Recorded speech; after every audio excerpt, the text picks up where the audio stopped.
Welcome to this 30-minute Q&A session for my Patreon page, and I'll get right into it. So this is more in-depth than the regular quick Q&As, which is only 5 to 10 minutes long.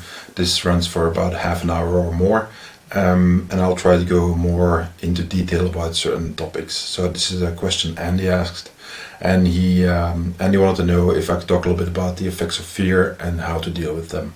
So this is within the context of self-defense, of course. Before I go on, this is a very complex topic.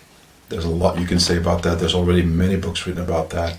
So it's hard to capture everything in a 30-minute talk. However, what I'll try to do is give you solid information that you can use for your training and that you can actually implement in your daily life, as opposed to giving this really dry lecture. So I'm going to focus on a little bit of background information at first, and then some practical tools of what you can do to manage the fear that you have. As an aside, one of the things that I'm doing is, one of my next books will be How to Conquer Your Fear of Fighting. So I will cover some of the stuff that I've already written for that book in this talk here, but there's a lot more to come. So that's a little bit of a general situation of the problem and how I'm going to tackle it. So that's the first thing. One of the things I have to do is give you a little bit of background information to make sense of what fear is about and how it works. So the first thing is there's this concept called the triune brain, which is, I think it was developed in the 60s, and it's got a little bit of criticism in the sense that not that it's a useless model to work with, but more along the lines of that it's not entirely accurate. However, I think it really works well to emphasize certain things, and this is really old information. It's nothing new.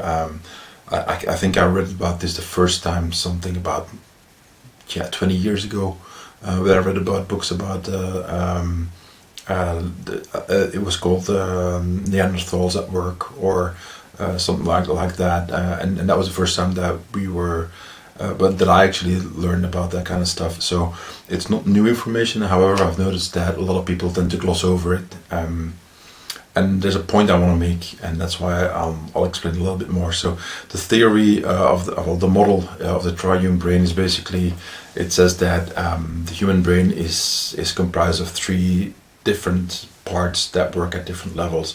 There's a reptilian brain, which is very primitive, and it mostly works to address instinctive behavior and survival issues. So that's where the fight, flight, and so on reactions would be located. So that's a very primitive part of your brain that is supposedly very old.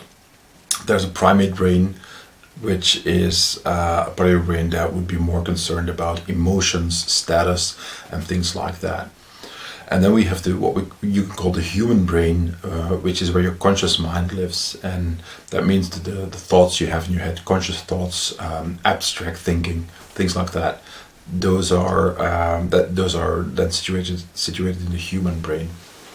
The thing about that, this distinction is very artificial, because we know a lot about how the brain works, but at the same time there's still so much we don't know. One of the keys that we found is that there's a lot more interaction between different regions of the brain than when you simply look at what their supposed function is. Supposed in a sense that's what we think so far that the function of certain parts of the brain are, but every now and then there's a new discovery or new scientific breakthroughs where we find that it's a lot more complex than we sometimes think. Just recently I read an article that there is some sort of nerve connection that is completely enveloping the brain, and that we just recently discovered that we didn't know that existed. So there's a lot going on, and the theory of the triune brain helps you make sense of it, but don't think of it as gospel. It's like I said, the scientifically speaking, it's not 100% accurate, but that's not the purpose of why I explain this. The purpose is that what I want to bring forward, the basic instinctive reactions to when you are afraid, or putting it differently, when you are under stress. And that immediately brings us to adrenal stress, which is a real issue of fear. So one of the things that you have when you look at the part of your brain that is going to act upon fear, and does it act that way? Well, if you look at it from an evolutionary point of view, let's imagine that wherever you are, there's suddenly danger. You, as meaning you, the primitive you, the Neanderthal you, or the very, very early development of mankind, there was a situation in which suddenly some sort of prehistoric animal comes running up at you and it wants to eat you. You can have different reactions. You can run away, you can try to fight it, and so on. But those reactions need to come very quickly. And you see this behavior in animals all the time. If you have cats or dogs, scare them, see what happens. You'll notice that they don't think about, well, how do I feel about this? No, they'll react right away, because that's the part of their brain that is actually very active. So we have the same type of reactions also, and you can call these survival reactions if you like, because we're going to focus mostly on that. The most well-known are fight, flight, freeze, which is you're faced with a dangerous situation that gives you an adrenal stress dump, an adrenal dump that results in stress, and you fight back. You attack whatever's attacking you. Another reaction would be to run away, which is a good strategy sometimes. Another one is freezing, and there's many different explanations of that behavior. One of them is that predators track motion better than a prey that doesn't move. So if you run away, or if you fight, or if you move in any way, it triggers their instinctive hunting reactions, so that they actually attack you. So if there's 3 people there when that predator comes suddenly in front of them, and one person runs away and 2 don't move, the odds would be more likely that the one running away gets chased. Again, this is just me oversimplifying everything, but then it makes sense, because people often ask me, well, why freeze? It doesn't seem like a very effective strategy when you're in danger. Well, sometimes it is. And then we have 2 more that I like to use, and I like to use Dave Grossman's model that he wrote about on combat and on killing. That is posturing, which is basically bluffing. When you look at animals, this happens a lot. If you have cats, you've noticed this. What do 2 cats do when they meet each other and they're hissing and they're getting ready to fight? They make themselves big. The hair stands up when they make themselves tall to intimidate the other cat. And this is posturing. That's basically bluffing and trying to chase away whatever is causing the danger to you. So that, because it should realize, well, actually I bit off a little bit more than I can chew, and I'm facing a danger myself, so I better leave this one alone. So that's just posturing. Another one is submitting, and submitting is basically showing to the predator or whatever is attacking you that, hey, I'm no danger, and you win, you're the boss. I saw this in action many years ago. I was in Brussels meeting with a friend, and as we were walking outside to the car, there was a guy was passing by, and then I think it's 2 or 3 other guys rounded the corner, and it was very quickly clear that the one guy by himself was a junkie, and the other guys were his dealers or people that he owed money. So there was this very brief altercation, in the sense that the bunch of the dealers or whatever started yelling at the guy and menacing and getting closer, and the junkie immediately dropped to the ground and he was lying there on his back, basically totally submitting. So that's one example of reacting in a way that hopefully then averts the danger. In this case, it helped. That's what happened. The guy, he was left alone. They yelled at him some more, and I don't know what happened afterwards, obviously, but that is something that also can be effective. So those are the basic responses: fight, flight, freeze, posture, and submit. A couple of things that I have to mention about that, because I feel there's a lot of misunderstanding sometimes.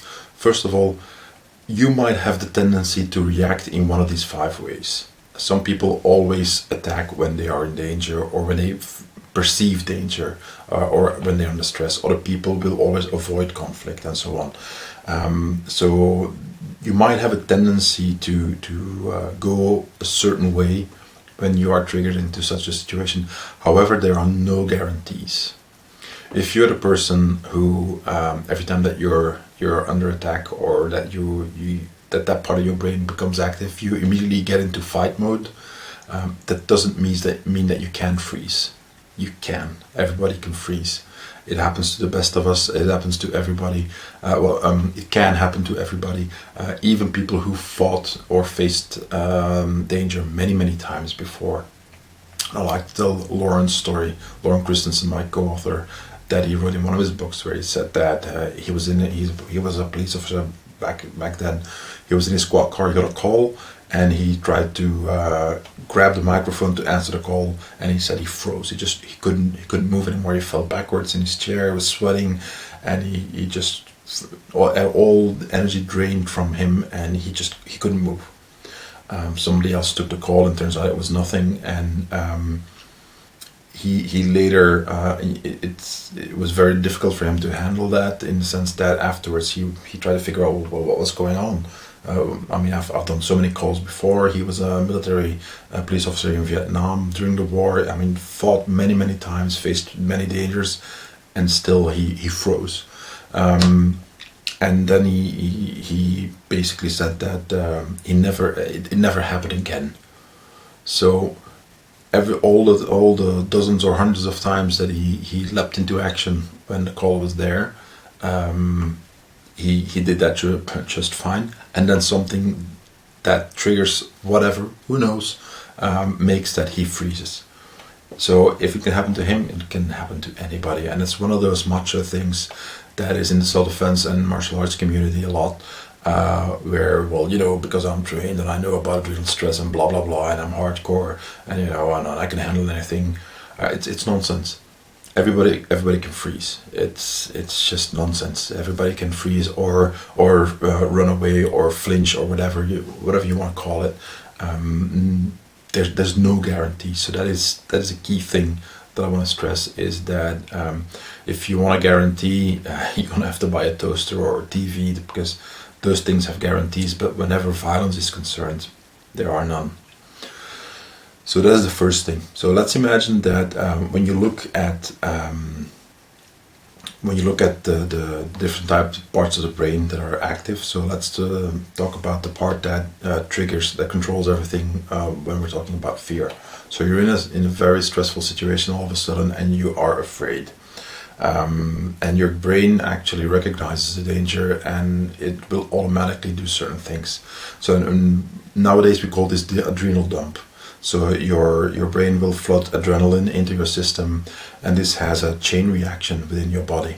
The whole purpose of that system is to get you from pretty much being at 0% activity, at rest, to 100% readiness, to fight, flight, freeze, and so on. So it's a system that just basically makes you go full tilt in a second and ready to go. Because if you want to fight effectively or run effectively, you're going to have to be in shape to do so. And as we all know, if you don't warm up, you can tear muscles and so on, and you're not very effective. So this system bypasses all that. So you don't need a 10-15 minute warm up and stretch routine before you can defend yourself. I'll talk more about the drawbacks of this, by the way. So that's the first thing. And the adrenaline floods your system, and the chain reaction begins, and it has many. There's a lot of things that happen.